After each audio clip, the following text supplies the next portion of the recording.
Let's face it, getting older sucks. Getting older in the age of social media is even worse. Do you hate it when people tell you to age gracefully? Do you want to know how to live your best life at any age?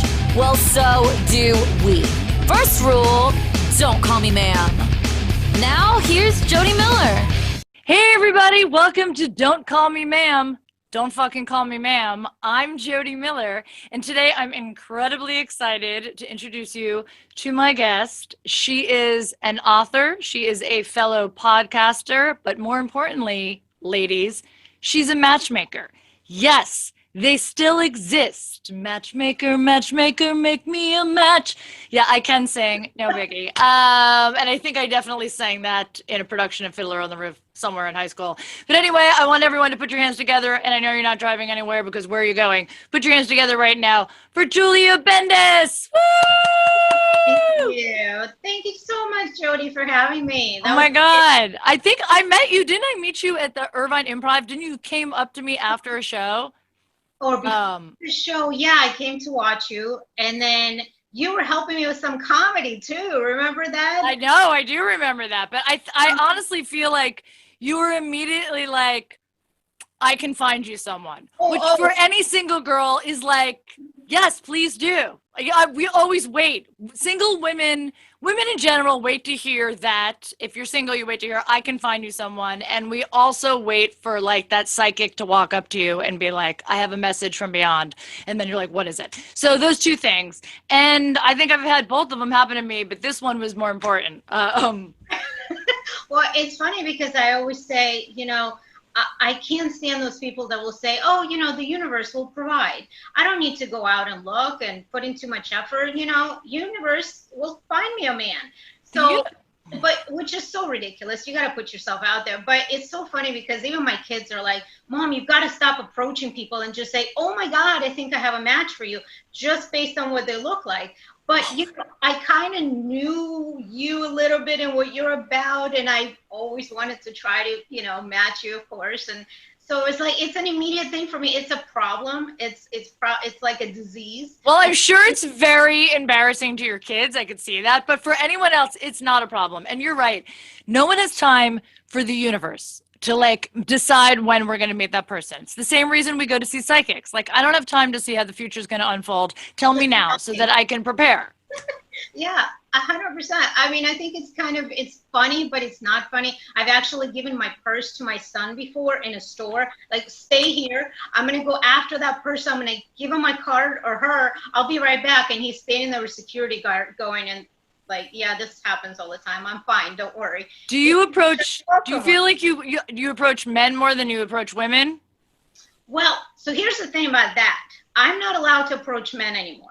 Oh, wow. Well, I shouldn't say that. I shouldn't. I'm not. Is there a restraining order that I should know about? Because that sounds very restraining ordery. Well, at least in a bar. Because when men drink, like it just, everything, common sense, everything goes out the window. Well, for women too, common sense goes out the window. I've hooked up with a lot of guys that I was like, ooh, if I wasn't drinking, that wouldn't have happened. True, but then if my husband's with me, they always want to fight him somehow when they're drunk. I don't know why. And there's been a lot of altercations. Now he's like, okay, here's the place you're not allowed to approach men. Women, okay, let's see. They're probably not going to want to fight me. Just when they're drinking, people when they drink in general, it just does not turn out. Well, you're also hot, and you're coming up to them, and you're like, I can help you find love, and they're like, bitch, I'm looking right at it. What? That's the problem. He's like, honey, you have to start out with, hi, I'm a matchmaker. Right. I start out with, hey, are you single? Oh my God. So right there, like every guy in Orange County is like, have you met that girl, Julia? She just comes right up to you in the bar and she's like, you single? And she's married and her husband doesn't care. Like, they're probably just like, wow. Yeah, he just kind of stands there watching, it's not a big deal. No, but hey, but at the same time, I've been married for 22 years. It's I love it. You did something right. I want to get into the whole matchmaking thing because it's a really important thing, especially in today's culture with dating apps, which, I'm on, which how I feel about them. It's, any woman over 40 on a dating app, it's like shopping at Marshall's. I'm not even sure if Marshall's is still in business with the coronavirus. But anyway, I want to get into that. But more importantly, I want to just talk a little bit about your backstory. And by the way, her entire backstory, which is amazing, fascinating, hilarious, and touching, is in her book, No Smiling Allowed, which is, her journey. There it is, everyone. And we'll give you all the info. And it'll be, look at my bio. It's going to be all the info is going to be there. As someone who was, also of Jewish faith and, Eastern European, Russian, Ukrainian, I mean, there's that sort of bond. And I really connected to a lot of what you said. And you came over here when you were 13, right?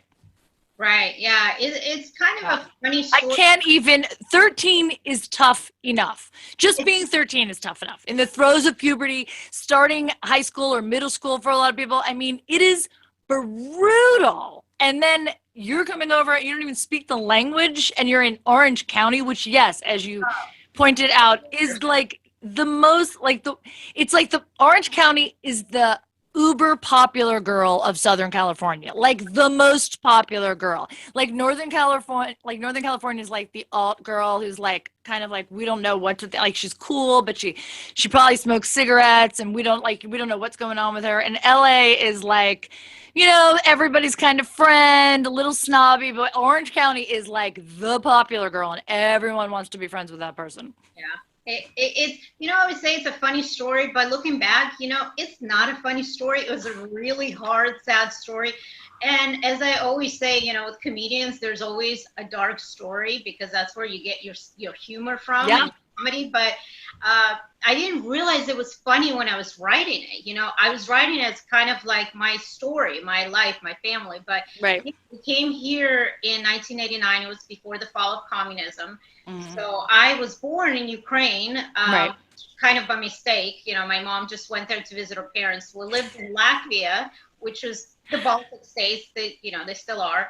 Can we just stop and just say that you were like, I was born by mistake? I mean, that's very telling right there. I was born, by mistake, which, by the way, a lot of people are, but we, love our kids. Right. No, regardless. The funny thing is like when I say that, to me it's like no big deal, but people are like, wait, what? No, she just wanted to go, and her right. parents were there, so it was no big deal. She had me there. We were there for a little while, but we lived in the Baltic states in Latvia, and we're Jewish, so that was on our passport, as the Soviets referred to us. That was our nationality, which is why I think it's so dangerous right now to refer to Jews as as their nationality, ethnicity. It was like, oh, it's not your religion, but we're just gonna say that this is your everything. This is how we're gonna define. Yes, I mean, here's the thing. Just to stop you for a second, I completely can relate to that on a level, being for so many years, and I used to have a joke about it earlier on, in my career on stage. So many people would say, "Oh, you don't look Jewish." And I'm like, it's a religion. You're right. I don't resemble the Star of David. I've been working out, so I'm no longer the shape of a triangle. Like what? I mean, I understand what they're saying, but I got so irritated hearing, you don't look Jewish. You don't look Jewish. You're Jewish? Actually, do Jews look? Horns, giant nose, like what are we? Well, I have a good plastic surgeon, so it's all, shaved down, as, you have a lot of hair. It's hiding under there. Yeah. Oh my God. And that is why, in my book, there's a chapter called an oxymoron, because my friends started calling me that, because, I never had like this one identity as people do. Right. So what am I? Am I Russian? Am I Latvian? Am I Ukrainian? Am I right. Jewish? Am I, funny? Am I a mom? Am I a matchmaker? But I'm kind of all of the above. Yeah. Because, and it's funny, I have tattoos on my back. One side, it's Russian stuff, and the other side is Jewish stuff, because that's who we are. Russian Jews, we felt like we never connected anywhere, and a lot of us didn't want to go to Israel, even though life in Russia was so bad, but it was like a foreign country to us. I mean, of course, right. Yeah. A lot of people did, because they didn't have anywhere else to go, but thankfully my mom had relatives here who brought us here, her cousin, right. and but it's crazy, because the Russian side of me is like that loud mouth, annoying, constantly yelling, constantly, berating someone, trying to kill someone. And then my Jewish side is like the complete opposite, sweet and apologizing and cooking constantly. And it's like they're clashing all the time. I feel like that was my family as well. There was loud and guilt and I'm sorry. Yeah. And then I'm loud again, and then I'm sorry for being so loud, and did I say something that's offensive, and then I'm done with you, and we're not talking to you for a very long period of time. Yes! We do a lot of that. That's it. Like, I remember being young and being like, why do we no longer see, cousin whoever? And they were like, oh, we're not talking to them for a while. Like, the whole family just decided, no, they're dead to us. And then all of a sudden they just appear at a bar mitzvah or an anniversary party or a birthday party or a family like reunion. And I'm like, oh, so we're talking to them now? Like, oh, we're talking to them now. It's fine. So, I mean, as a kid, I was like, okay. That is the whole comedy routine. I mean, this is why you couldn't make this up, because this is so true. It is such a true statement. It is constantly somebody fighting. I mean, I haven't talked to part of my family in forever. Somebody decided we're mad at them for whatever reason, but then when we do, it's amazing, and it's just crazy. It's craziness, the guilt, like you said, it's never-ending guilt. I don't know if it's the same as Catholic guilt. I hear a lot about that. But I think it's all the same. I think guilt is guilt. I think everyone's got a different way of getting in there. My mom used a very subtle technique that I didn't realize that she was making me feel guilty, because it kind of came across as like she was happy for me, but she'd be like, well, when are you going to come see me? And I was like, well, I'm working a lot, I'm really busy. And she's like, it's so good that you're working, which sounds like she's supportive. And then she slides in there, it's so good that you're working, even though I moved closer to be with you so I could see you more, but I'm glad you're working. So I was like, she's very good at that. She's very good at that. And she's been dead now for almost 8 years. And she's still, I still have conversations with her, and she still manages to make me feel guilty. If I'm just talking out loud at her urn, which sits on my mantle, and I'm just talking to her, all of a sudden I'm answering myself as if I'm like, all right, Mom, I get it. Like, I still say that all the time. I get it, Mom. That's enough. That Jewish guilt, right in there. Jewish mother guilt that never goes away. It never goes away. It never goes away. I keep saying that to myself. I have a 15 and 20-year-old, and I keep saying, I'm not going to be like that. I'm not going to be that mother. And my kids refuse to watch the Goldbergs on ABC. Right. Yeah. Because it literally gives them PTSD. Oh my God, that's hilarious. It is our family, and it is me. They walk out of the room. I love that show because I'm laughing. Yeah, that's me, Beverly Goldberg. They call me Beverly, and they walk out of the room because they're like, Mom, you understand this hurts. This hurts. Why do we have to be like this? Why? Why is this our culture? Hilarious. Well, tell them that they could have grown up, without knowing the language, and you know what I mean, with and I get the whole frizzy hair, trying to fit in someone else's hand-me-downs. I mean, that's a traumatic thing. I mean, you were just a teenager, just entering your teens, and at what age? Tell everyone, what age did you feel like, okay, I finally feel like I fit in? Oh, I still don't feel like I fit in, and I'm 44. Well, okay, that might be everyone in general. But when did you feel like, okay, I've assimilated into the American lifestyle? Right. So when we came here, we were really one of the first Russian Jewish families. There was a huge Russian population in LA, of course, yes, over the country.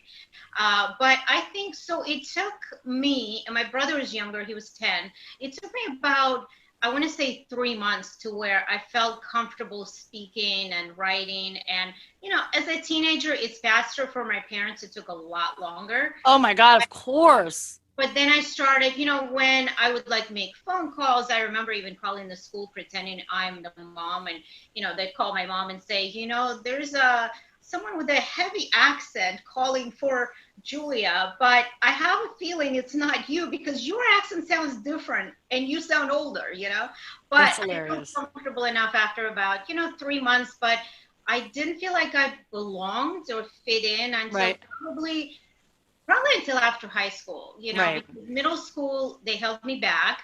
I was Right. supposed to go into eighth grade. I went into seventh because I didn't speak a word of English. I Right. couldn't do anything. I couldn't even do math because things were so different.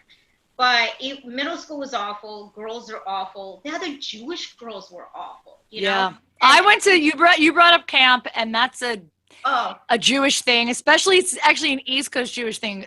Like I mean, primarily, as every one of my friends on the East Coast who is Jewish went to sleepaway camp. All of us. We not just went to camp, sleepaway camp. My first year in sleepaway camp, I think I was 11 or 12, or 11, I think. That was my first year. And I spent a whole month there. And then, like, I slowly progressed. And it was great. The first year, I think it was a little difficult. But then after that, like, you wanted to go so that you could, like, sneak into boys' tents and kiss. But that was, yeah, that was, like, I'm glad that you experienced that. You know what I mean? I'm not. I know you're not, but like you have to admit, like that's a crash course. I feel like all Yeah. kids should have it. It is a crash course of like learning how to take care of yourself in a way. Even though there's so many adults around, all these counselors, all of these, but there was something there was something great about it that was a teaching moment for us to be a little bit more independent and not rely on our parents so much and to figure things out on your own. You know what I mean? Just, unpacking your stuff and having your trunk and like deciding who you're going to talk to. And like, it's so awkward and just, yeah, just being away from home is, a crazy I experience. agree. I think it's great for kids in general, but Yeah. you have to remember where I came from. Yes, of course. For you, I'm sure it was like one more traumatic thing. It was like we just came here and we're getting shipped away again because we did get to go to a lot of communist camps. And I talk about it in my book. It's funny now. It wasn't funny then because Right. we lived in a metropolitan city. So in the summer, my parents wanted to do something good for us. They didn't want us sitting on a fifth-story apartment. So they shipped us to all these camps in Ukraine. And I swear, not only are, I hate to say that all of Ukraine is anti-Semitic, but they don't really like Jewish people. They Right. just don't like Jews. So these camps, especially during the war, that was like Polish people, Ukrainian Totally, by the way, totally different camps during the war. Totally. different camps. But it reminded me because it was like we got treated like crap in general. Right. Not because we were Jewish, just they treated all the kids like crap. Yes. Yeah. I'm sure I got treated like crap too in my sleepaway camp, even though they paid a lot of money. But I was a kid, so I didn't care. They were like, clean the horses' stalls. I was like, absolutely. Okay. I will totally do that. I would have loved to clean the horses' stalls. We had to crap in the woods. We slept in a room with like 40 kids on the floor, on these whatever mats. Oh, it was just terrible. That's terrible. Very abusive, but there's so It many. sounds a lot like, it actually sounds like Burning Man, to be honest with you. I heard of that. Yeah, that's what Burning Man sounds like to me. Like just sleeping on the floor. People, you know what I mean? People love it. I'm like, they eat out of cans, they crap in the woods. That's what it is to me. Well, if we had drugs, it would have made it better. You're right. You're right. The alcohol, the drugs, the weed, that would have been better. That would have actually made it, yes. That would have been fun. That would have been a party. Really fun, yeah. So no, but it was it was an experience. Obviously, now I can threaten my kids with that. It gives me a lot of leverage, and with my family too. Right. I've been through so much. Like you don't understand. You've got to make it easier for me. I've been through hell. Oh my God, I love it. You can play that card forever. Do you know what your mother went through? I mean, I'm sure your 20-year-old is like, I don't care. At this point, he's like, 20-year-old, oh my God, to be 20 again. And all too, that's the funniest thing. Of course. Why is it always in our culture? I don't know if it's a Russian thing or a Jewish thing, but we always know somebody who knows somebody who knows somebody who went off a cliff, or somebody who ate something and died the next day. Oh, yeah. Oh, my God. Do you know how many people tell me about somebody who just dropped dead? Like, I'm not even talking about Corona people, just like drop dead, like open the fridge, drop dead. And they're always like right around my age. Like I joke about that. Like when you get to a certain age, people love to share with you death amongst your peers. They just want to let you know, like you're close now. You're no longer in your 30s. Once you hit that 40 mark, you are close to death. That's what I feel like everybody loves to tell me. You know what I mean? Like, Karen, perfect health, drop dead. But then when you ask them who this person is, nobody has the name, their address. It's somebody, yeah, somebody of somebody knows somebody, and I heard it through something. And you're just like, okay, well, that's great. Very suspicious. Okay, well, let's talk about, because you mentioned this in the book, and I mean, I was kind of wondering myself anyway, if it, if becoming a matchmaker sort of started, when you were younger, and you bring up the whole, like, you like to meddle in other people's business or just like know what's going on. And I feel like I definitely had a little bit of that. I mean, that's also being a teenage girl for the most part, but like, were you always like, did you just look at people and be like, I feel like they would make a good match? Or you could look at someone and be like, he would be so good for her. Was that always like a thing for you?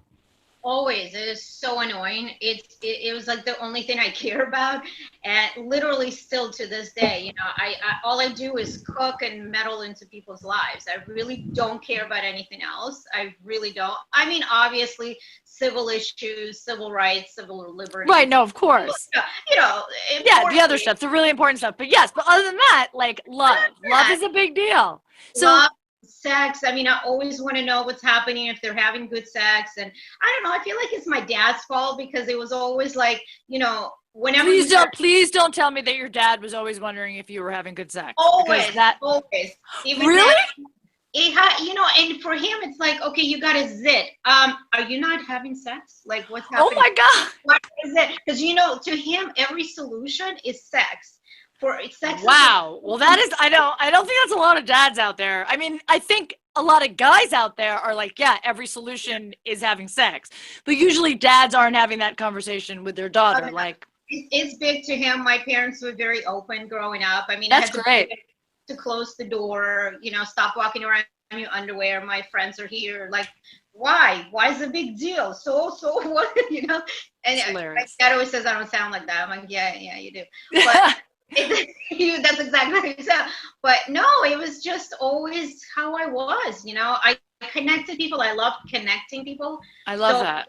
Okay, you need a boyfriend, you need sex, you need a job, you need this. Okay, let's get you together with these people. Go talk to so-and-so. Who was your first match? Do you remember your first match? Yes. Oh my gosh. So I think my first official match, I was a freshman in high school. Okay. And I set up my friend with this boy I knew who lived in my area, in my complex. And they went out for like, I don't know, a couple years. It was a great match. And then after that, it was somebody else. And they just never stopped. Whatever, I was going to school for social work, but I was constantly worrying about other people's love life more than my job. So, at some point my husband was like, you got to stop meddling in people's love life and stop just random people and just start your own business.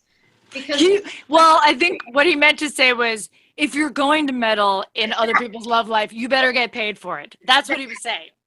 That is great. Absolutely. And I mean, you're doing a mitzvah. And for those who don't know, it's like a good deed. You're doing good deeds. I've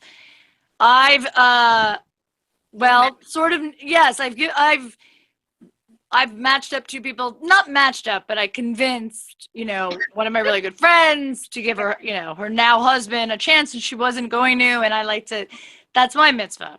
I was at the wedding and they brought, if Jodi hadn't pushed us. So I've got one under my belt. Now, I wouldn't have actually ever thought they would have been, I don't think I have that ability. I can't look at people and be like, oh, they would be a good match. Now, I mean, visually I can. Like, if my friend is like, I like that guy who's all ripped up tattoos and drives a bike and, likes to play video games all day. I mean, I can obviously find that guy. Right. But that's it. Like, I mean. See, and it's funny you say that because I'm very visual. Well, who isn't visual? Don't you love it when people say I'm very visual? Like, yeah, everybody is visual. Yeah, if you have the ability to see, you're probably very visual. Yeah, I love how men say, I have to see pictures. I'm just really visual. I'm like, idiot. All of you are visuals. Women are too. We want to see pictures too. Yeah, we are really visual. We're really visual. Like, the only pictures we don't want to see are your dick. Like dick. Yeah. Oh, yeah. We don't want to see that. It's not pretty. Listen, I'd rather see a naked woman before I see a naked man. Yes, absolutely. Yes, absolutely. Yeah, we're on the same page. We are. But what was I saying? What did you say? So you were talking about being visual.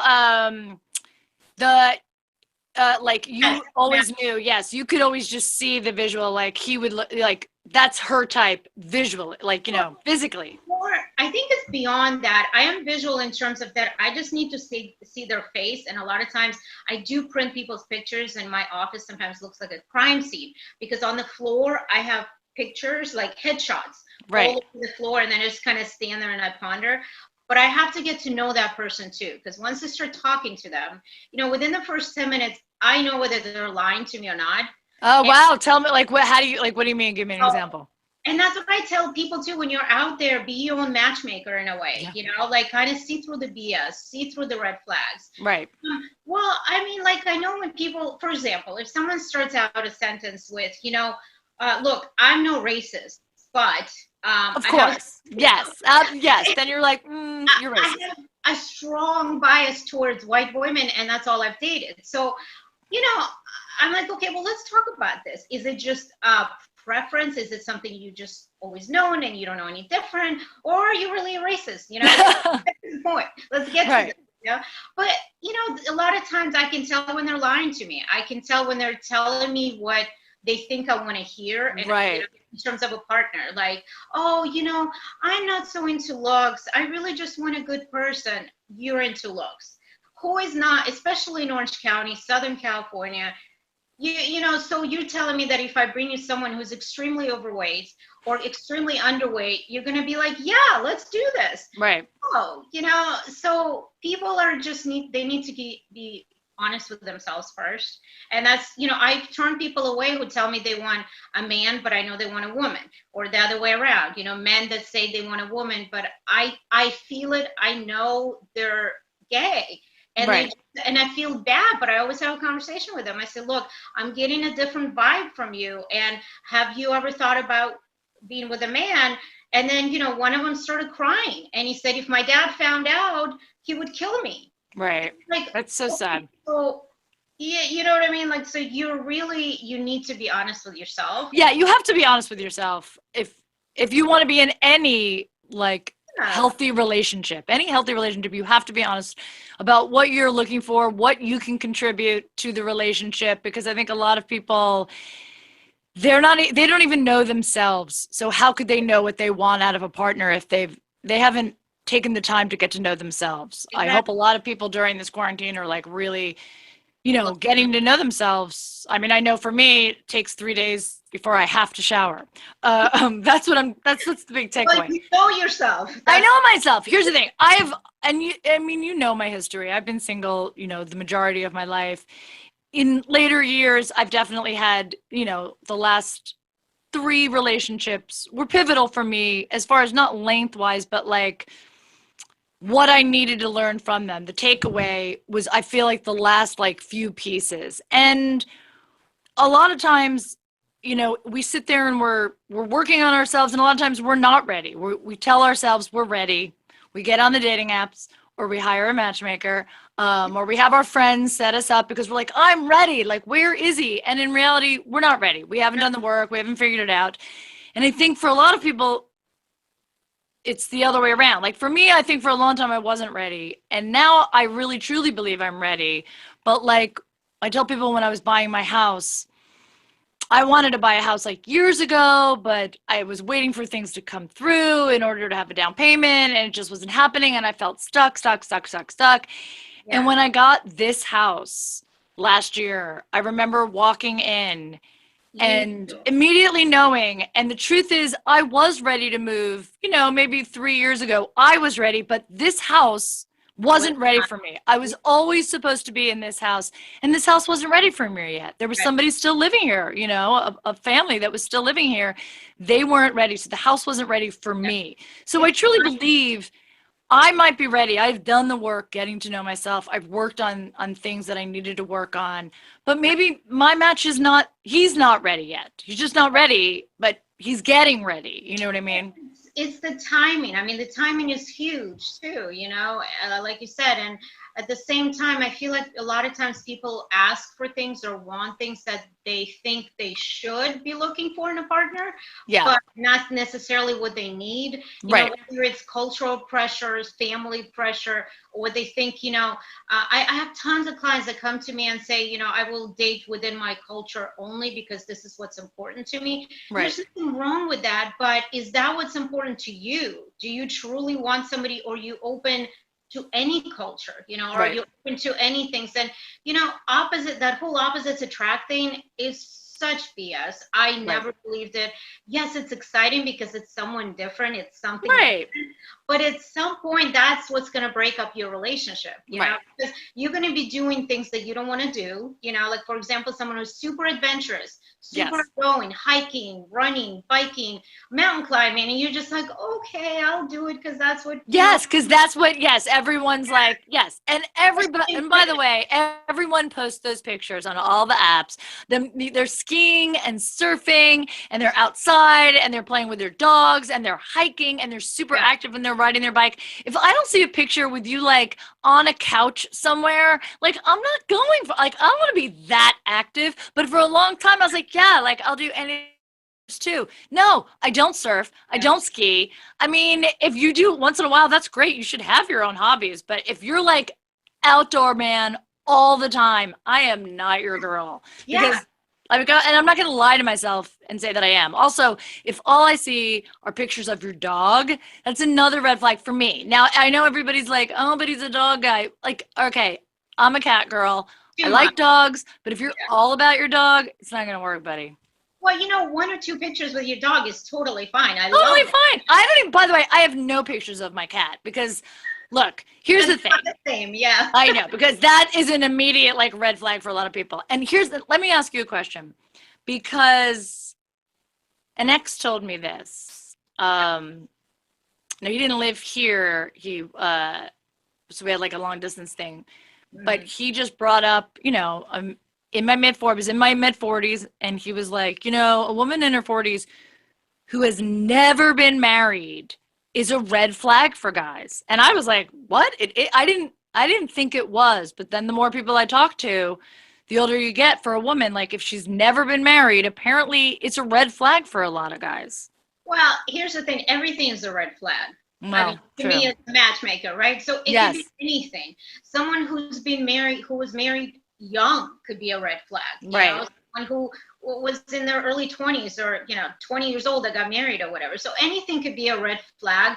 I don't necessarily think it's a red flag, because I have met a lot of people that never married or got married later, or came to me, like you said, in their mid 40s and they were still not married. Because people devote themselves to their job. They devote themselves to developing a career.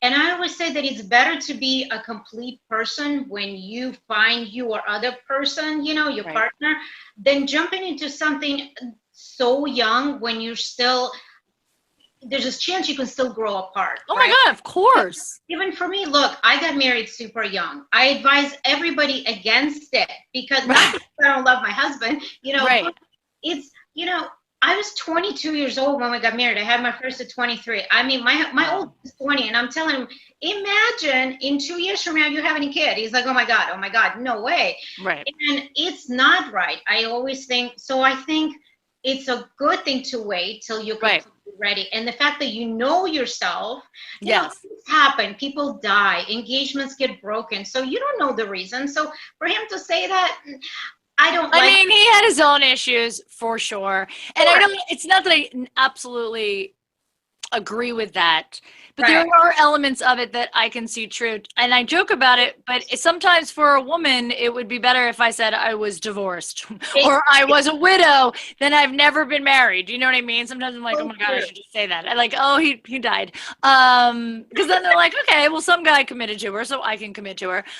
There's just a lot of like, so I want to talk about dating apps, because I'm sure that changed your business. You know, when we first met, there were no dating apps. I mean, there was online dating, but there were dating apps, which in my opinion has destroyed like true romance. Although I have friends that have met and got married on a dating app. So I'm on them, but it really does, like, it's sort of, it eliminates the days. I mean, everything is eliminated these days, but it eliminates the days of like being out at a bar and noticing someone, and maybe the guy's going to walk over or the girl's going to walk over and say something, and then we get that fear of rejection.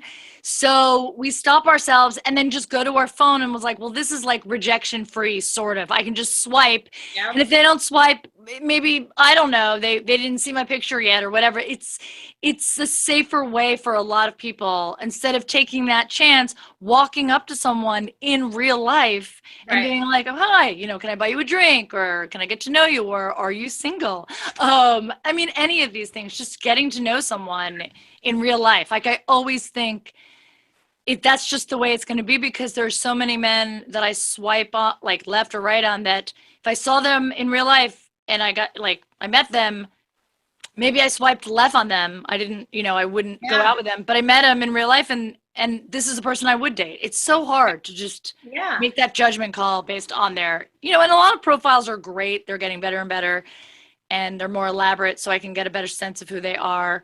But still, it's exactly what you said first about my business. And so it's so different than from what I do, honestly. I always tell people, go and do all of that, try all of that, the apps, the websites, Match, everything, and then come to me, because you see the difference and you'll understand the value of what I do. Because a lot of times people will say, well, what's the difference? You do the same thing, it's the same thing through you. No, it's not. There's nothing online. Each profile is to me only, and you've seen what they look like. I put them together. I interview every person. I meet with every person. But right now it's a little bit hard, and I think a lot of us matchmakers were struggling for a while, because when everything shut down, middle of March, we couldn't do in-person dates. We started doing Zoom and FaceTime and everything. And at first people were very excited, because, you don't really even have to have pants on. You just have the top up, a nice cute top. Which, by the way, is an amazing first date. When you don't have pants on the first date, it's going pretty well. Exactly. So people were very excited about that, and it was great. But I think after a while there was this fatigue, this whole Zoom fatigue, this video chat fatigue, because it's not very personal, and you're looking for your best angle, so you're not. Yes, it's terrible. You look to, and I tell people, okay, well, get creative. Put your phone down. Just hear yourselves. You don't even have to be looking at. Yes, you're not. We're not meant to be looking at ourselves like this all the time. Straight, exactly. And just like cook together, watch a movie together. So people are doing that a lot, and I hate that. I could not do that. So I understand what people are like, what, I'm so over this, I'm done, I'm just gonna wait, put it on hold. But here's why, I think online dating and the apps is an amazing tool. I think it's a huge tool, and it was an amazing creation. Yes. But people become way too picky, because first of all, it's safe. Yeah. And there's just constant swiping. Well, let's see who the next one is. Let's see who the next one is. It's addictive. It's like a game. Trust me. I spent many, many nights before I went on stage just looking at, Tinder, Hinge, Bumble, just swipe. Yeah, absolutely. And then you see somebody, you're like, oh my God, I really like this guy. And then maybe you guys talk, but it never actually goes to texting or on the phone. And I got to a point too with that I had to put up my boundaries. And I was like, if he hasn't already asked, like, let's do something, or let's have a phone call. Here's my problem. And I think it's different. I'm sure it's different with the matchmaking, although you just said that, guys ask you, or girls might ask you for certain like requirements. Oh yeah. But I think, and I've seen it through the years, because I've been on the dating apps as long as they've been around. I feel like a lot of guys, and I'm sure girls do this too, they see a number, they see that age, and they immediately swipe left. They don't even, and I know for a fact that it's a thing, because I've changed my age to see if I got more likes, if I went down 4 years. It's like, I get it with some men if they still want children, but I'm talking about the guys that don't want any more children, or don't want children in general. They want that young. They want that girl in the 20s. And I'm on that, I'm on all the sites. I'm on Raya, which is like the Orange County of dating apps. And it is really difficult to get likes, because they look at that number and they're like, either they don't think I look the way I look, and or they're like, she's too old. I deserve, like, I'm 55, so I deserve someone who's 25. Like, I'm like, are you out of your mind? You don't. Yeah. That's the thing. And, you know, it's funny because I actually posted something a long time ago, like a checklist for those type of men. You know, prior to asking for a woman half your age, look in the mirror. Let's do a checklist here. You know, do you look like Brad Pitt? Do you look like, you know, like go down the list of all these gorgeous men? No. Okay, you can't ask for that. You know, do you have, you know, $1 billion? Do you have this? Do you have that? And then even if you do you want someone that loves you for your money and what you can offer them and a lifestyle? Or do you want a serious partner? You know, right. And I think that is the biggest thing with doing what I do in Orange County. And I said this the other day, I don't know if I can continue doing what I do here because how shallow people are. I was just going to say, there have to be, do you get people, like, especially women that are just like, I want to meet somebody rich. I want someone to take care of me. Oh, all the time. And do they just say that? They just come out and say that? Like, I need to be taken care of. So they're a little more classier than that. What do they say? What do they say? Usually what the women say are like, you know, I want someone successful. Oh, okay. Well, established. You know, I want someone established. Successful. And I say, well, you know, everybody that comes to me, obviously they have to be able to afford these services. I verify a lot of things. I have to make sure they have a stable job. And, you know, even though I work with everyone from, you know, blue collar workers all the way up to, you know, famous people, whatever, which I'd rather not because it's such a pain in the ass. You know, I hate to say that, but the more money people have, the more the expectations, you know, are higher. And it's like, with the expectations like for the client or no, like their expectations of what they of what of what they need, you know. And the funniest thing is when men say to me, you know, like they're in their 50s or 60s and they say, you know, Julia, that's a great profile you sent me. Thank you so much. But, you know, I just relate better and I'm better with women in their 20s and 30s. We just get along better. So gross. Such bullshit. Like, I'm sorry, but that's not what it is at all. They want you for your lifestyle, for your money. You want them for their looks and this trophy. So then that is a perfect match in a way. I mean, I understand why you're like fed up with that, and that's not the kind of matches you make because you do seek the real connection, the real love, and that's what makes you great. But I'm sure, I mean, it is a match if somebody's like, I want to be taken care of and I want to be, you know what I mean? I want to live in this big, beautiful house and I want a man who's established and I'm going to have money. And he's like, I want somebody hot. I want him like a trophy. I want this woman on my, you know, arm and I want people to be jealous of me. Then that's like a match because they know what they're getting. It is. But, you know, the problem with that is usually within a certain amount of time, within a few months, that young woman ends up breaking up with them because she finds him younger and hotter and wealthier. Because to them, it's not about love. It's not about growing old together. You know, it's about what they can give them. So then they come back to me and they're destroyed and they're upset and they don't understand. And then they start blaming me because I presented that match to them. I'm thinking, but this is what you wanted. You knew it was going to end like this. You know, once you find somebody younger and hotter and wealthier and whatever else, she's going to be done with you. So it doesn't last. Let me ask you a question. Do you have it? Is it like reverse? Like, do you have like really incredibly rich and powerful and successful and established women that want younger guys?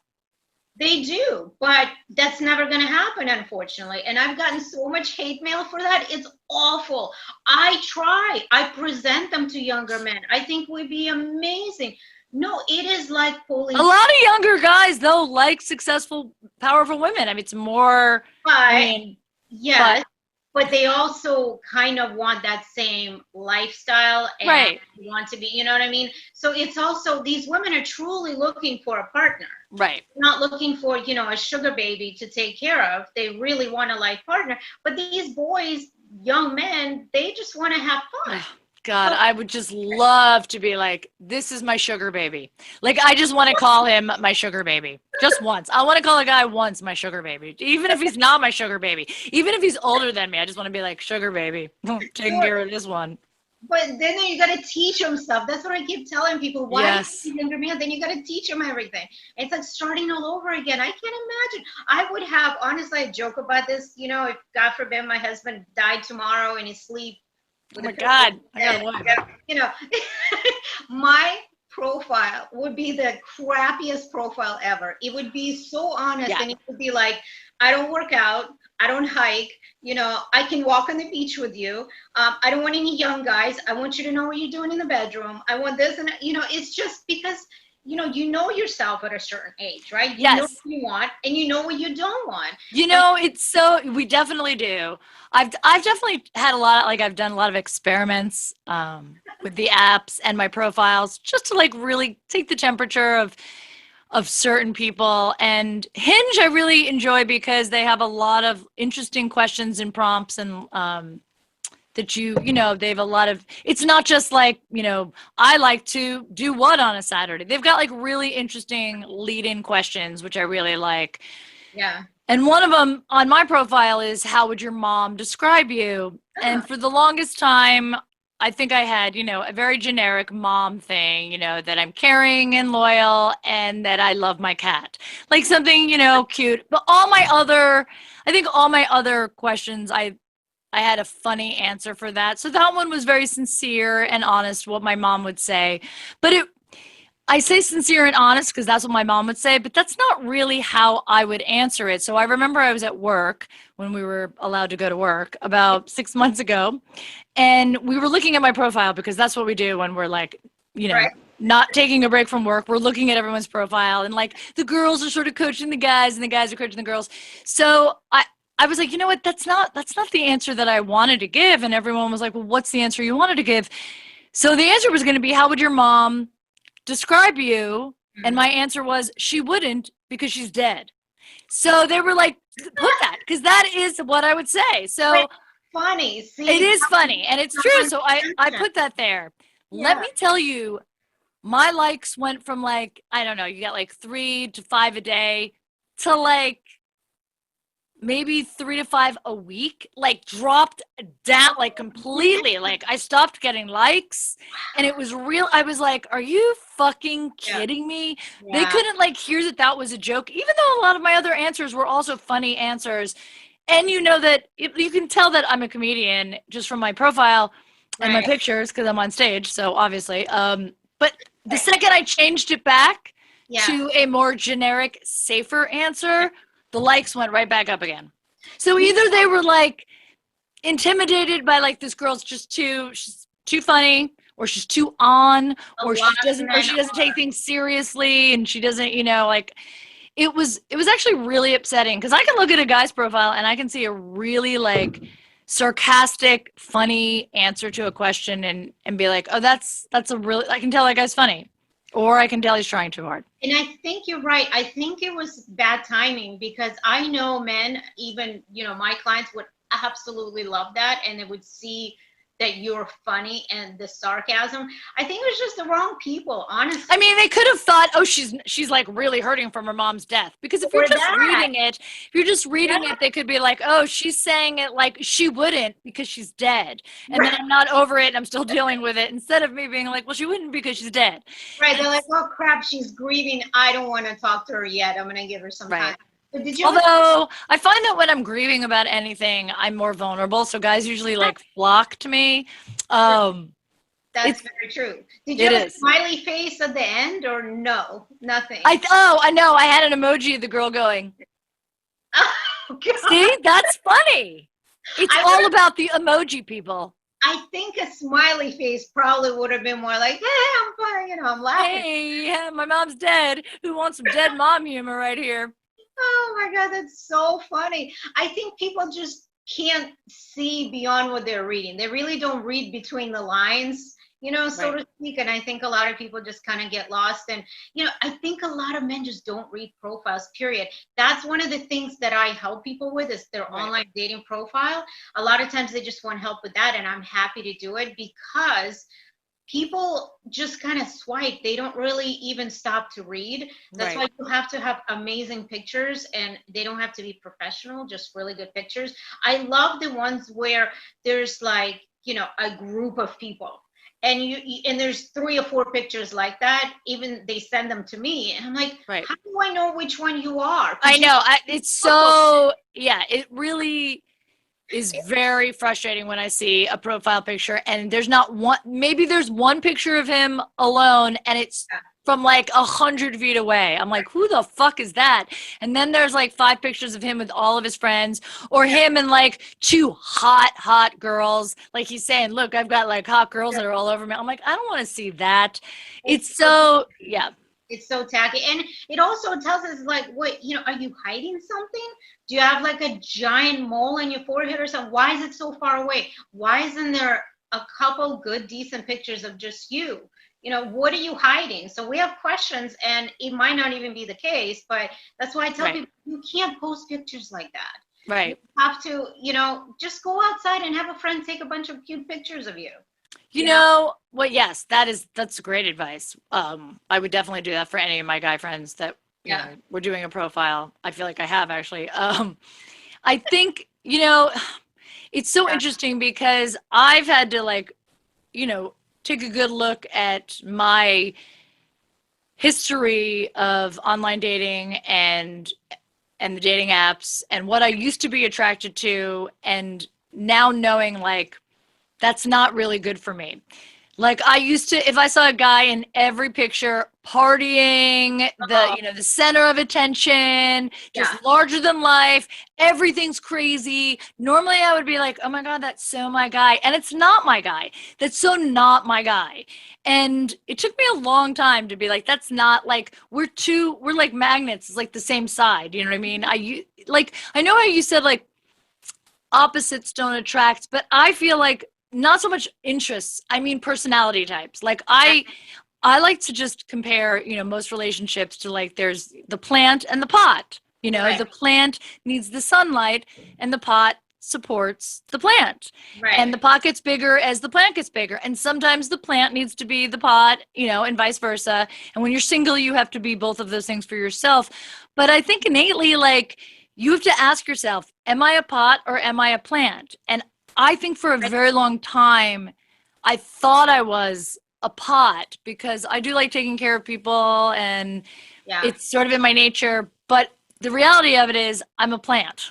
And I was looking at other guys that were plants that also loved the spotlight and also liked being the center of attention.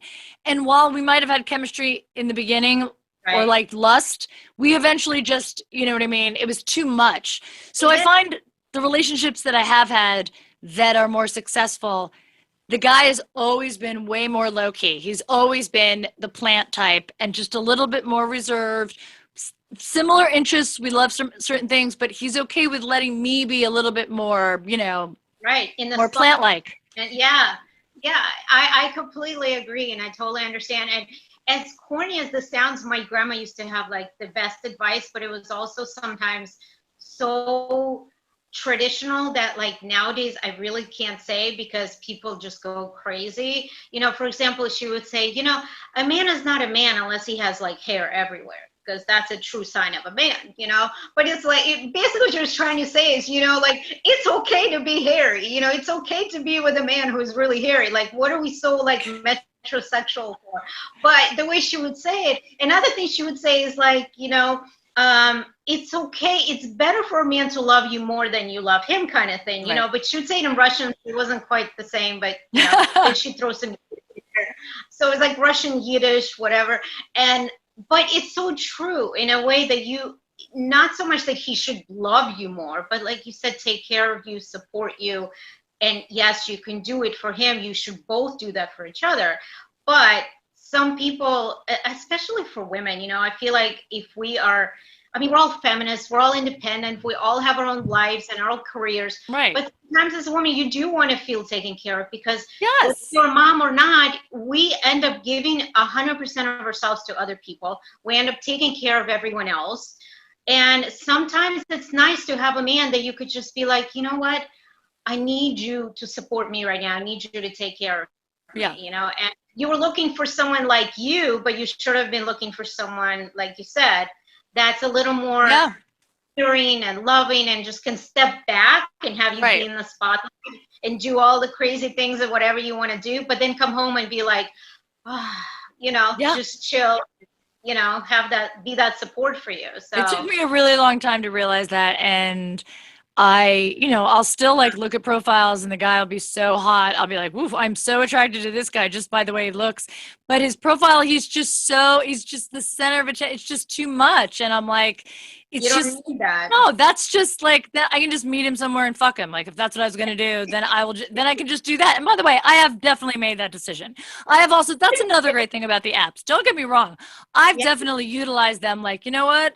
I just need to get fucked. And this guy looks perfect for that job. Sometimes, honestly, I purposely pick a guy who says he's allergic to cats because I know he only has about 30 minutes or so. Like, that's a fact. That's amazing. See, you found. Because I know what I want. And then, and then I go back to, okay, now I'm actually looking for love. But we all go through that. We're allowed to change our mind. We're allowed to be like, I want this one day and this another day. That's the great thing about us. With that. And there's nothing wrong with that. And that's what, people sometimes use the apps for that, Yes. And I think that's where you have to figure out what path you're on and what it is you're looking for. And those people will come into your life. I mean, I don't believe they're just going to fall into your lap. You have to do some work, obviously, and get out there. Right now, it's really hard because we can't go anywhere. We're in shutdown again. But I feel like everyone should take a break from the app sometimes too, because it becomes addicting, overwhelming, frustrating. Yeah. And then it's almost like, you do become addicted to that because it's so easy to do, but nothing ever comes out of it because people can't meet, or if they take too long to meet or communicate and have a regular conversation, it just fizzles out, so you have to stay on top of it. You have to stay on top of it. It is like a job. It's a lot of work. And a lot of times you're just like, I'm not feeling it. And here's the thing for me, like, nobody's their best version of themselves right now because of what we're going through and what we're experiencing. So it's really hard. But, our world isn't going to stop, turning, and our lives aren't going to stop, going on. And I want to meet someone. I still want that for me. Like, I still really want to meet someone and start the next chapter of my life, Corona or not. It really upset me because, I went into this quarantine one age and I'm coming out another age. And that's like, at my age, I don't have those months to waste. Like, I was on that, like, I'm ready to meet someone, I'm going to be dating a lot, and then the world shut down, and oh no, you're not going to be dating, and it's going to be like 6 months, 8 months before you can like really get out there and do it again, and everyone's going to have PTSD, so you're fucked either way. And I'm like, that's not fair. Like, if I was in my 20s right now, I'd be like, whatever, but I mean, it's like, I'm not. I don't have the time to waste. So it was like upsetting for a really long time. It is, and people are so lonely, it's so, it's been so hard to watch people. They're so lonely and they're so frustrated. Lonely. But listen, I'm always thinking about you. In fact, the other day, I had a new man that came to me. Yeah. Matchmaking. So I'm always thinking about you. But then it's like, well, he's very conservative and he wants a very traditional woman, and he's very much into, I love Trump still, and he's like the best president ever. I'm like, I don't know if you would really, like. That is a resounding no. That's what I thought. And that's definitely a no. Yeah. And unfortunately, being in Orange County, when the local people that come to me, it's for the most part very conservative. Yes. And I have no problem with it. For the most part, those that don't like me, they won't sign up with me. If I don't like them, that's fine, because I need to respect you, and I need to respect who you are. So if you're telling me that you think a president is doing a wonderful job in this pandemic, still, like, it's one thing you voted for him. It's one thing that, you're a business person, and to you, it's all about the money and economy. I get it. But if you tell me that you're still supporting this person after all the hate and all the racism and all the things that he says, I can't personally help you because I don't respect you, so it's very hard. It is really hard. I think I was just talking about this the other day with a friend of mine. What's really sad about this, and I really believe that it started, not to get too political because I don't normally get political, but I did notice, it started with Obama, but I mean, our country, as we know, obviously is incredibly divided. But there was a time, and I remember it, where you could be conservative, you could be liberal, you could be a Democrat, a Republican, you can be on this, you could be an independent, you could be, moderate, you could be all these things, and you could have a discussion, a debate about things. It wasn't a deal breaker if someone was this way or someone was that way. And it has become a deal breaker. It has separated people to, extremes. We're so horrifically divided where if this was 8 years ago and you were like, he's conservative, I would be like, okay, well, that's fine. I mean, so many people, that's totally fine if you have different political views, but the way it is now, it's just not okay. You know what I mean? And everybody hates the other person, and people cut people out of their lives for things, you know what I mean? Because they don't share the same beliefs. And it's just really upsetting. It was really hard for my business, and not just my business, for all matchmakers, because a lot of us had to add that question on our form, where are you politically? Because it's on every dating app. Yeah. Yeah. And it just, I never thought I had to add that. I mean, I have, do you have herpes? Do you have any kind of STDs? Which is no longer a deal breaker. Now that's no longer a deal breaker. I would rather take someone with herpes. Yes. That's what I hear. Exactly. Everybody says the same thing. We just didn't talk about it. It was like, yeah, okay, Bush sucks, whatever, moving on. It wasn't such a big deal, but yeah, it's become really tough. And I know I'm not the only one in this industry who finds it really difficult. I mean, I was helping another matchmaker actually. I love that there are so many matchmakers out there. Like, I had no idea that there were that many. I mean, I obviously know that there are some, and obviously Millionaire Matchmaker put you guys like really on the map. Not her, though. Oh my God, I'm sorry. I didn't mean to bring up the P word. It's a trigger. It's a trigger. I didn't mean to trigger you. But I didn't know there were so many matchmakers still out there, even with all of the apps and all of the online dating. That's the interesting part, is that I'm on a huge group of like thousands of them all over the world. So in fact, are there like matchmaker conventions? There are. There's one in New York, which I don't really associate with because I kind of boycott them because they're not as ethical as I'd like my colleagues to be. So they do some things that I don't approve of. But there's also another one, and they have, they get together once a year. Right. And all over the world, they go different things. There's conventions, there's like even awards that they do. There are the awards? What are some of the awards? Well, there's like an iDate conference, which is more for like, it's not just online dating, but it's for everything. A matchmaker, it's international. I think it was in Germany this year. It's all over. Yeah, it's pretty crazy. So we need to get your profile updated, and I'm going to send it out there. We need to find you like a European man. I really see you with someone classy, more European. I've always seen myself with a British man, just FYI. That's my jam. Like, that's my sense of humor, that their disposition, that like seems to match well with mine. And I've actually never been to London. I've been to Afghanistan, but I've never been to London. And I feel like that's where my man is. Like, he's waiting for me in London, but we can't go anywhere. So he's just sitting there, not even in the pub, because you can't go to the pub. He's just waiting for me.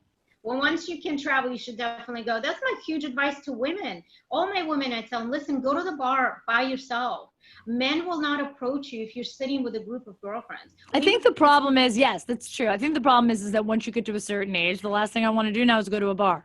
Especially after I work all day and I'm at a comedy club at night. I mean, I just want to go home and, relax. And it's like, I just don't want to sit at a bar and have a drink and then, and then wonder if somebody's going to talk to me. And I guess it depends where you go to. You just can't like go to a college bar and expect your man to come up, unless it's like the dad of one of the college kids.